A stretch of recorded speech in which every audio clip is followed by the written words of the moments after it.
All right, we're looking at section 7.2 and 7.3 today, where we use the law of sines and cosines. But here we have to decide, do we start with the law of sines or do we start with the law of cosines, just given a generic problem. So look at the law of sines. Remember, I use in these three cases, angle, angle, side, angle, and side, side, angle. A lot of y'all are forgetting side, side, angle. You could have two solutions, so you've got to make sure you recognize the triangle in order to see if you have those. Law of cosines I use when my triangle is side, side, side, or side, angle, side. So today we're going to have to decipher which one of these 5 triangles we have in order to know which direction to go in. So let's start with number 1 right here. We're solving for all missing sides and angles. So they're giving me 3 things, so I need to solve for 3 things. The first thing I'm going to do on each of these problems is draw this thing out. So number 1, they give me 2 sides and an angle.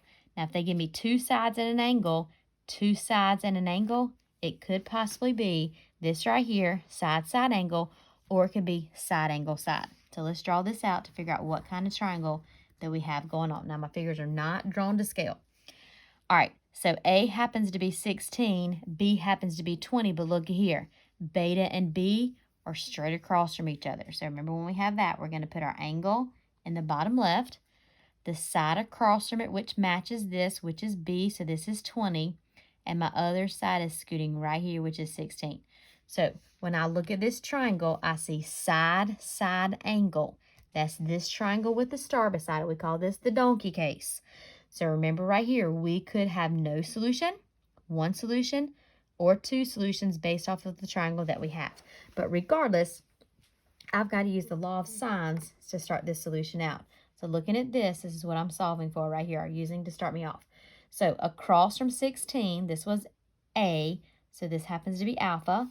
So I'm missing gamma up here and C. So those are the 3 things that I need to be solving for.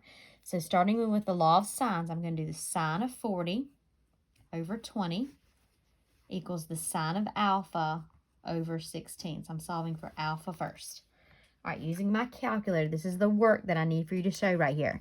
So using my calc, I'm going to do sine inverse first because I'm solving for an angle. First thing, check your mode. Make sure you're in degree mode. Got to be in degree mode to solve this right here. So I'm going to go with sine inverse of 16 sine 40, and then take that and divide it by 20. Now, this is an angle. Rounding angles to the nearest whole number. So this right here comes out to be rounded to 31 degrees. So I'm going to come up here. I'm going to put alpha equals 31 degrees. All right, now since that was 31 degrees, now I can use my subtracting by 180 to get my gamma up here. So I'm going to take 180, I'm going to subtract 40 that they gave me, I'm going to subtract 31 that I just found to get my other angle, which happens to be 109. So that's gamma. So gamma is 109 degrees. I'm going to label that up here. Now, the last thing I have to find is just finding C. So I'm going to set in my other proportion, the sine of the angle, 109, all over C. Now, I'm not really using this one right here, right now.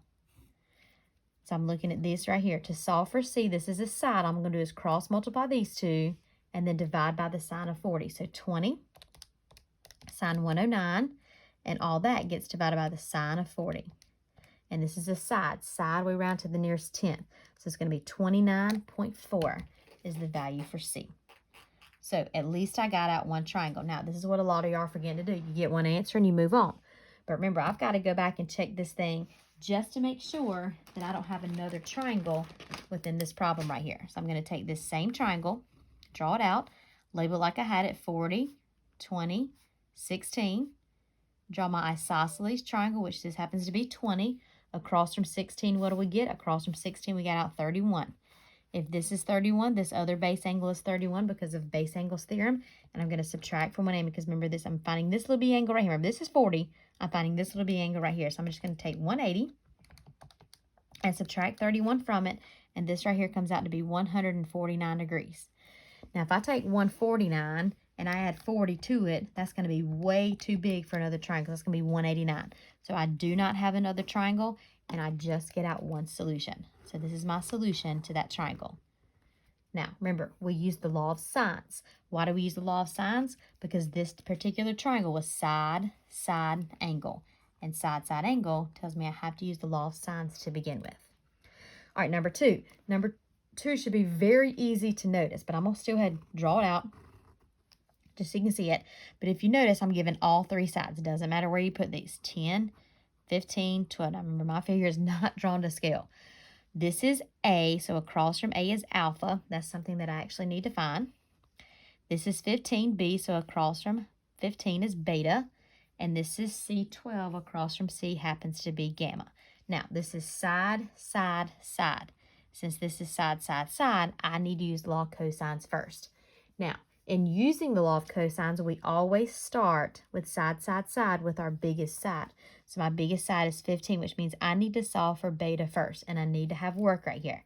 So starting with my side, we've got 15 squared equals my other two sides squared, 12 squared plus 10 squared, minus 2 times those two sides, times the cosine of the angle across from it, which in this case happens to be beta.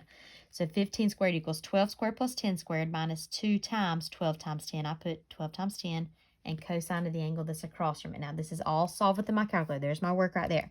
So the first thing I do is I take 15 squared and I subtract my 2 squareds first because they're actually being added. Make sure you subtract both of those. Then I divide by what's being multiplied right here, which is negative 2 times 12 times 10. And then from here, I'm going to take the cosine inverse. So cosine inverse of my answer. Remember that second and that little negative sign down there. And this is going to be an angle. Angle to the nearest whole number. So rounding to the nearest whole number, this is going to come out to be 85 degrees. So that was beta. So I'm going to put that right beside 15 right here. So that was 85 degrees. Now, since I used the law of cosines, now I can just go back and use the law of sines to finish my solution out right here. So if this is beta, the next angle I want to solve for is the next biggest side, which in my case happens to be 12, so I'm going with gamma next. So let's go with the law of sine. So we got the sine of what we found for beta, which was 85, over the side 15, equals, we're going to go with gamma next, the sine of gamma over 12. To solve this in my calculator, got to do sine inverse because I'm solving for an angle. So here we go. Sine inverse of 12 sine 85. That's the two things that are known right here. Then I've got to take that and divide by 15. Remember, this is the sine inverse of all that. Answer is an angle. Angle rounded to the nearest whole number, which in this case is 53 degrees. So that's gamma. So gamma is 53 degrees. Last angle I have to solve for is alpha. So all I have to do now is subtract. So 180 minus 85, which I found first, minus 53, which I just found, and this solution comes out to be 42. So that's alpha. Alpha equals 42 degrees. So if you notice right here, across from your biggest side should be your biggest angle. 85 is my biggest angle. Across from my smallest side, 10 should be my smallest angle. 42 is my smallest angle. All right, so that was side, side, side. Law of cosines is what I need to use there. All right, then we get to number 3. Number 3, we've got two sides and an angle. Be careful. Two sides and an angle, two sides and an angle. But notice right here, you don't have a side and an angle across from each other like we did over here with B and beta. All of these are different right here. So this is not going to be that side-side angle problem.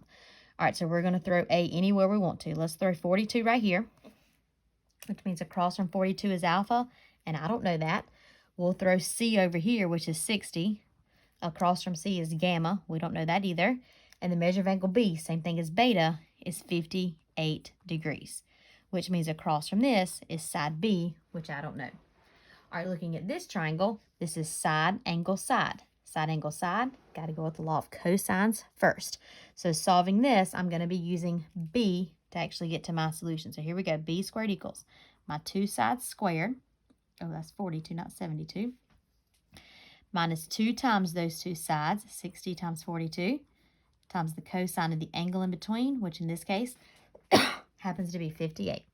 All right, be careful here, because when I go to solve this, all this types into my calculator, and I got to take the square root of my solution to get that out. So here we go. 60 squared plus 42 squared minus 2 times 60 times 42, and then cosine of the angle, which is 58. Now, this is B squared. So I've got to take the square root of the answer. There's that second negative sign. So remember, this is this side, so I'm rounding to the nearest tenth. So this 9 is going to bump this 8 up to a 9. So 51.9 is actually what B is. B equals 51.9. I'll put it in my solution right here. Once I use the law of cosines once, I go now and I use the law of sine. So the sine of 58 over what I just found, 51.9, Equals, doesn't matter which one I solve for next, but I'm just going to go with my biggest one, which is 60 right here. So this will be the sine of gamma over 60. Now, sometimes you get out different solutions based off of which one you solve for, but once you get your solution out, it should be very close to mine. It shouldn't be like 100 degrees off or anything, but it should be within 5 degrees or so. All right, so to solve for this, I'm solving for an angle, so I got to do sine inverse again. So sine inverse of the two things that are known right here, so 60 sine 58, and then divided by what I just had right there, which is 51.9. So this is another angle. Rounded to the nearest whole number, this 6 is going to bump this 78 up to a 79. So that was gamma. So I'm going to put it beside C right here. So gamma equals 79 degrees. Now, since I have two angles, now all I have to do is just subtract from 180. So 180 minus what they gave me, 58, minus the angle that I found, which was 79, and my last angle happens to be 43 degrees. So that's alpha. Alpha is 43 degrees. So there's number 3. All right, let's look at this last one, which is number 4. 2 angles and a side. 2 angles and a side, 2 angles and a side. I know it's got to go with the law of sines over here. All right, so let's draw this thing out right here. So angle A, same thing as alpha, 60 degrees. Across from that would be A, which is what we do not know. Angle B is 72. I'm just going to throw it up here at the top. Across from angle B is beta. Across from angle B is B. And C happens to be 9. So this is 9. So across from that happens to be gamma. Now, the easiest thing to find in this case is gamma. How do we find it? We just add those two angles up and subtract. Or we take 180, subtract 60, subtract 72, and that gives me out 48. So we know gamma is 48 degrees. So I'm going to go ahead and write gamma is 48. And let's fill that in on my chart right here. All right, next thing, I've got to go with what I know. So this is what I know, a sine and an angle that I know right here. So there's where my law of sines is going to come up. Now, why am I using the law of sines? Because in this problem, I've got angle, side, angle. So this is angle, side, angle, which we talked about before. We got to go with the law of sines. Remember over here it was side, angle, side. I forgot to write that down. But that's why we use the law of cosines first. All right, so solving this problem, law of sines, we got the sine of my angle out, which is 48, over the side 9, equals, it does not matter which one of these you solve for first. I actually have to do both of them. So I'm going to do the sine of 60 over A equals the sine of 72 over B. This is a 9 right here. And so remember, I got to solve both of these. So let's solve for A first. I'm going to do 9 sine 60 and then divide that by the sine of 48. This is a side, so we're rounding to the nearest tenth right here. So A happens to be 10.5. So A is 10.5. All right, last one we're doing is solving for B. So we're going to go 9 sine 72, divide that by the sine of 48, another side right here. So that happens to be 11.5. So that's B equals 11.5. And we've solved for all missing parts of my missing triangle. Now, let's focus down here on 5, 6, 7, and 8. Same process, but now we're just solving for what they asked me to solve for, not the entire triangle. So let's look at number 5 first. Solving number 5, they're asking me to solve for alpha. So if you look at this, you could draw it out, but this is a side, side, side problem. 7, 12, 15. They asked me to solve for alpha. Can't just go and throw A there. So I got to start with my biggest side right here. So let's label our angles. Across from 7 is A. So this is alpha. Across from B is beta. And across from C is gamma. So I got to solve for gamma first, then beta, and then finally I can get my alpha there. All right, what type of triangle is this? Side, side, side. So since this is side, side, side, I got to go with the law of cosines first and solve for gamma first, since 15 is my biggest side. So we got 15 squared equals 7 squared plus 12 squared minus 2 times 7 times 12 cosine of gamma, which is what I need. All right, in my calculator, I'm going to go 15 squared, subtract my other two sides, 7 squared and 12 squared. Then I'm going to take this and divide by negative 2 times 7 times 12. And then from there, take the cosine inverse of that solution. And this is an angle. This 9 is going to bump that thing up to 101. So that's gamma. So 101 is what I'm going to put inside of my triangle. So once I've used the law of cosines once, I can go and resort to using the law of sines. So the sine of 101 over 15. Next one I got to solve for is this beta right here because it's across from 12. So the sine of beta over 12.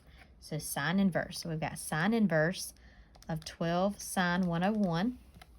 And then dividing that by 15 gives me this other angle, which happens to be 52 degrees because the 7's going to bump that thing up. So this one right here is 52 degrees. So now all I have to do is take 180 and subtract those two angles. 101 and 52, subtracting them gives me exactly what I need for alpha. So my solution here should be 27 degrees. Last thing I had to solve for. All right, let's look at number 6. I'm given alpha, B, and C. Notice right here I'm not giving alpha and A. Now, how did I know this was alpha? Because this is a degree measure right here. All right, so let's go ahead and draw this thing out. So we're going to put 43 right here. We don't know A, but we're not solving for A either. But I'm just going to go ahead and throw A right there. The next thing they give me is B, which is 23, so that's another side. Now, I am solving for beta, so that's what I want to eventually get to in the end right there. And my other side that they give me is 26, and across from C happens to be gamma. So when I look at this triangle right here, this is side, angle, side. Side, angle, side means I have to use the law of cosines first. And to solve this problem, I got to solve for A first. So I got to use the law of cosines to start me off, since this is side, angle, side. All right, so here we go. A squared equals 26 squared plus 23 squared minus 2 times 26 times 23 times the cosine and the angle across from A, which will be 43 degrees. Now I'm going to type all this in my calculator. That's going to give me out A squared. Then I'm going to take the square root of the answer to get to my solution. So here we go. Start me out. 26 squared plus 23 squared minus 2 times 23 times 26 times the cosine of 43. This is A squared.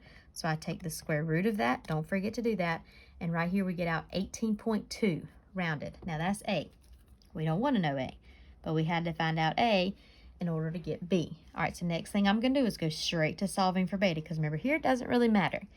All right, so setting up the law of sines to solve for that. So I've got the sine of 43 over what I just found, 18.2, equals I want to get beta. So this is the sine of beta over 23. So I'm going to do the sine inverse here. So sine inverse of 23 sine 43, and then divide that by 18.2, and this is going to go straight to beta. So right here, this 0.5 is going to bump that up to 60. So this right here comes out to be 60 degrees. All right, next one we got is number 7 right here. Notice here we got A and angle A, and then we got angle B. So we got 2 angles in a side, 2 angles in a side, 2 angles in a side, so preferably the law of sines. Let's draw it so we can see what we got right here. All right, so A is 16. Measure of angle A across from it, which is 23. The other angle they give me is 87 degrees. Angle, angle, side, if you don't notice that. All right, so across from 87 is B. That's what I'm not actually finding. This is gamma right here, which is across from C. So the first thing I want to do is solve for gamma, and if I can get gamma, then I can go straight to my law of sines to get to my solution right here. So here we go. 180 minus 87 minus 23 is going to be this angle, which is gamma, which is 70 degrees. Now I can go straight to the law of sines to get to my solution. So the sine of 23 over 60. Now notice I use this here because I was given an angle and a side that I knew across from each other. Equals the sine of 70 over C. All right, solving this, just cross multiplying here. So 16 sine 70 divided by the sine of 23. This is the side. I round to the nearest tenth, so it's going to be 38.5. And I've solved for C. All right, last problem we got right here. 2 angles and a side once again. So I know 2 angles and a side, 2 angles and a side. Hopefully, I'm using law of sines to get me to my solution right here. All right, so A is 42.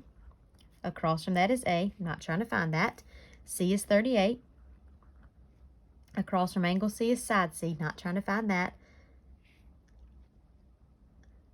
But here I did. Sorry, right here. I did know the angle C is 38. C is 10. So I can go ahead and just change this over to a 10 right here. All right, so I'm not given beta. And I'm not given B. So if I look at this problem, you've got angle, angle, side. Angle, angle, side. The law of sines to start me off. Easiest thing to find right here is beta first. I'm going to take 180. I'm going to subtract 42, and I'm going to subtract 38. Once I do that, this angle right here comes out to be 100 degrees. From there, I'm going to start up using my law of sines, using this to start my proportion out. So the sine of 38 over 10 equals the sine of 100 over b. Remember, b is what I'm solving for right here.